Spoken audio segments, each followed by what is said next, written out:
अब साथियों मैं आपको गति का दूसरा नियम बताने वाला हूँ। इसमें क्या होता है, इसका एक स्टैंडर्ड फॉर्म होता है जिसे कहा जाता है F is equal to m into a. ठीक है, जहाँ पे F इज इक्वल टू क्या है, F बराबर बल है मतलब फोर्स, M बराबर क्या है, M इज इक्वल द्रव्यमान है, द्रव्यमान मतलब मास, क्या है, मास है, बल क्या है, फोर्स है, और A इज इक्वल टू क्या है, तो ये त्वरण है, क्या है, त्वरण है। त्वरण को क्या कहते हैं, एसिलरेशन कहते हैं। ठीक, अब इसमें देखिएगा, इसका एक कॉन्सेप्ट है जिसको अपन जब चर्चा करते हैं तब अपन समझते हैं दूसरा नियम। ठीक है, तो दूसरे नियम को आपको जब मैं बताता हूँ, जब समझाता हूँ दूसरे नियम को, तो आपको एक बात याद रखना कि जो दूसरा नियम होता है इसको पहले आप समझो कि ये कह क्या रहा है। गति का जो दूसरा नियम है इसको समझो। इसमें क्या होता है, किसी वस्तु पर कार्य करने वाले बल, कोई भी वस्तु हो उसमें जो भी बल काम करता है, तो बल का मान वस्तु के द्रव्यमान और वस्तु में जो त्वरण उत्पन्न हो रहा है, इन दोनों के गुणनफल के समानुपाती होता है। मतलब इसी चीज को वो समझाने की कोशिश कर रहा है कि किसी वस्तु पर जो कार्य करने वाला बल है, मान लीजिए आप दो तरीके से समझिएगा। ठीक है, ये यहाँ पे एक झूला है, क्या है, झूला है जिसमें गुड़िया झूल रही है ना, इस झूला में। अब इस झूले को पॉइंट नंबर ए से जब एक बच्चा क्या किया, 5 किलो का प्रेशर लगाया 5 kg का, तो पॉइंट नंबर ए तक ये पहुंचा। अब ये क्या होगा, जब दूसरा बच्चा, उससे बड़ा बच्चा आएगा, वो 10 किलो का प्रेशर लगाएगा, तो ये जो झूला है वो पॉइंट नंबर बी पे पहुंच जाएगा। अर्थात इसमें अगर मैं आपको कहूँ तो इसमें क्या बोल रहा है कि अधिक त्वरण अगर आपको चाहिए, मतलब ये इसका सेंटर पॉइंट है, ये जगह सेंटर पॉइंट है।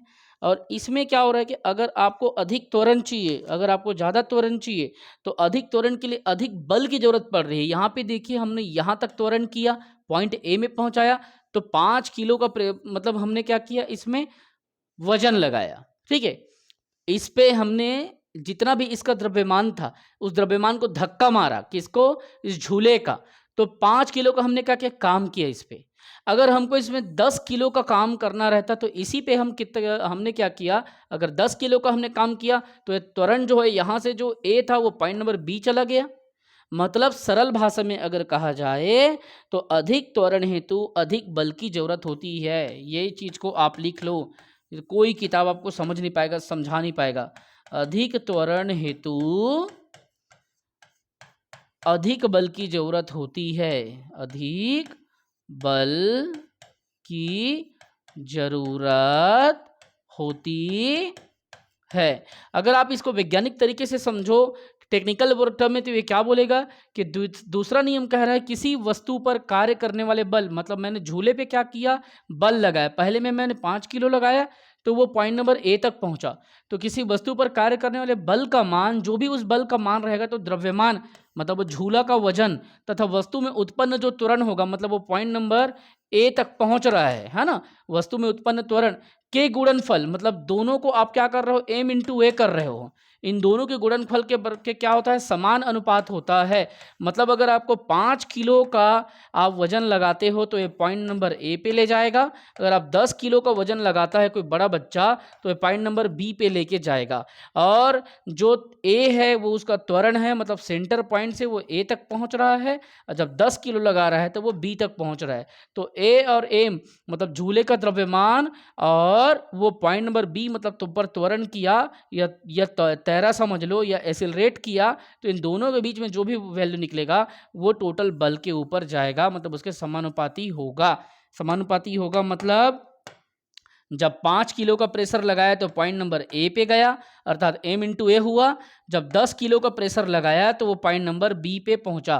तो ये जो सेंटर पॉइंट था झूले का, पहले में पॉइंट नंबर ए पे गया, दूसरे में पॉइंट नंबर बी पे गया। अर्थात समझो, दूसरा नियम कहता है किसी वस्तु पर कार्य करने वाले बल का मान, मतलब उस झूले पर, जो झूला है यहाँ पे, वहाँ पे कार्य करने वाले, ठीक है, बल का नाम, बल मतलब एफ, एफ मतलब पहले में मैंने 5 किलो लगाया, तो वस्तु के द्रव्यमान मतलब झूला का द्रव्यमान एम, एम को मैं यहाँ पे लिख दिया, वस्तु का द्रव्यमान मतलब एम। ठीक है, तो किसी वस्तु पर कार्य करने वाले बल का जो मान होगा, मतलब एफ जो होगा, पहले 5 किलो लगाऊंगा तो ये ए में जाएगा। ठीक है, वस्तु का है ना। बल का जो मान है वस्तु के द्रव्यमान तथा वस्तु में उत्पन्न त्वरण के गुणनफल। तो त्वरण मतलब पॉइंट ए, मतलब एम इंटू ए मैंने किया तो 5 किलो का उसमें मैंने बल प्राप्त किया, मतलब 5 किलो का यहाँ पे भी, 5 किलो का यहाँ पे भी बल लग रहा है, तब वो पॉइंट नंबर ए पहुंच रहा है।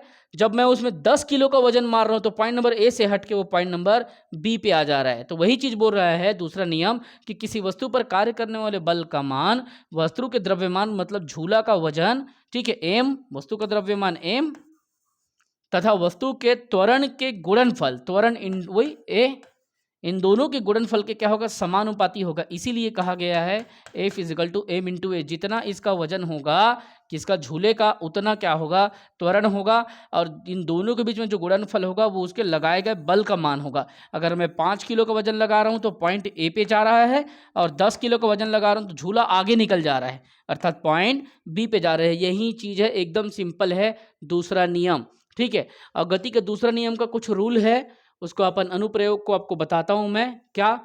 तो यहां पे देखिए, एक ही एग्जांपल से समझना। क्रिकेट का खिलाड़ी गेंद को क्या करता है, कैच करते समय थोड़ा पीछे कर लेता है। मतलब आप जितना वजन लगा रहे हो उसको कैच करने पे, जितना बल लगा रहे हो आप, है ना, उसी के गुणनफल का मान हो रहा है F is equal to m into a. जितने स्पीड से वो आ रहा है उतना ही अब आप क्या कर रहे हो, वजन के साथ उसको क्या कर रहे हो, पीछे हाथ को करते हुए कैच कर ले रहे हो। तो क्रिकेट का खिलाड़ी गेंद को कैच करते समय क्या करता है, अपने हाथों को थोड़ा पीछे कर लेता है, ठीक है। तो वही है F is equal to m into a. जितना बल कहना चाहिए कि आप उसको कैच करने के लिए लगा रहे हो, अर्थात जितनी ज़्यादा आप उसमें एनर्जी लगाओगे उतना ज़्यादा उसमें चेंजेस देखने को मिलेगा, ठीक है। तो उतना ही आप उसको क्या है, झूला के नाम से आप याद रखना। जैसे भी आपको मैं समझाया था, झूले के टर्म में आप उसको याद करके दिमाग में रखे रहना कि भैया अगर कोई झूला है, अगर 5 किलो लगा रहे हैं वजन तो ये ए पॉइंट ए पे आ रहा है, अगर हम 10 किलो लगा रहे हैं तब वो पॉइंट बी पे आ रहा है। अर्थात अधिक त्वरण हेतु अधिक बल की जरूरत होती है।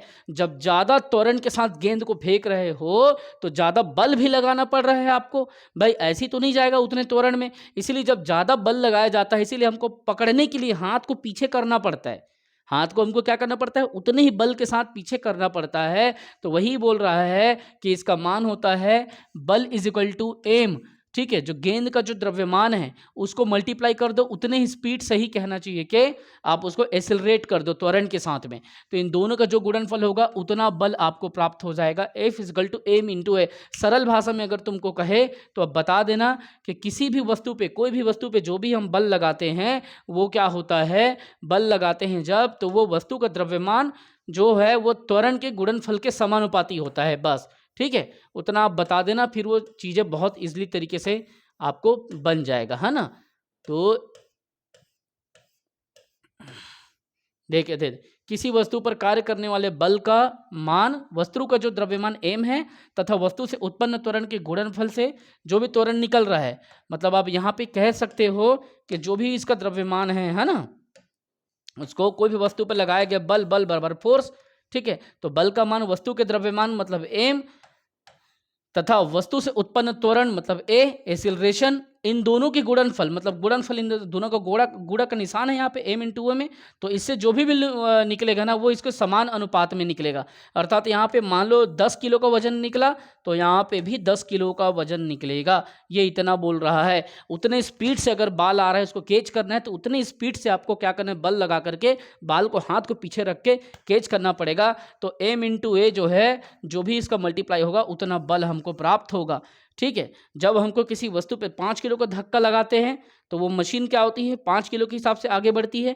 जब उसमें 10 किलो का धक्का लगाते हैं 10 किलो के हिसाब से आगे बढ़ जाती है, ठीक है। तो बस वही चीज़ है, इसमें ज़्यादा मत जानना, F is equal to m into a बोल देना, फिर ये आपका सेकेंड जो नियम है गति का वो क्लियर हो जाएगा।